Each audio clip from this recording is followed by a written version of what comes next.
অনেকেই তো বলেন সিজারে কিসের কষ্ট, শুধু পেট কাটে। এমনটাই শোনা যায় কিছু লোকের মুখে। তারা কি জানেন 7টা পর্দা কেটে বেবিটাকে দুনিয়াতে আনতে হয়। আধা ঘন্টার মধ্যে 3টা স্যালাইন শেষ হয়। মোটা সিরিঞ্জে মেরুদণ্ডের ইঞ্জেকশনটা সারাটা জীবন কষ্ট দেয়। যখন অবসর মেয়াদটা চলে যায় তখন মুরগির মতো ছটফট করতে হয়।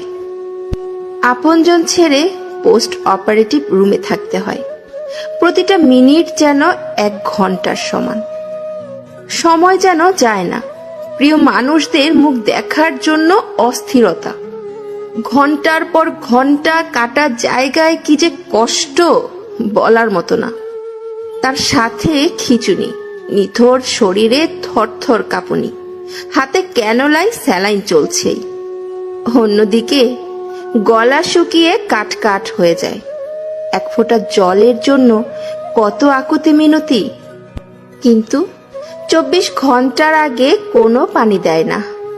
মৃত্যুকে হার মানিয়ে এসে যদি শুনতে হয় পেট কেটে বাচ্চা হলে কিসের কষ্ট, আমি বলি কি, বাচ্চা যেভাবেই হোক না কেন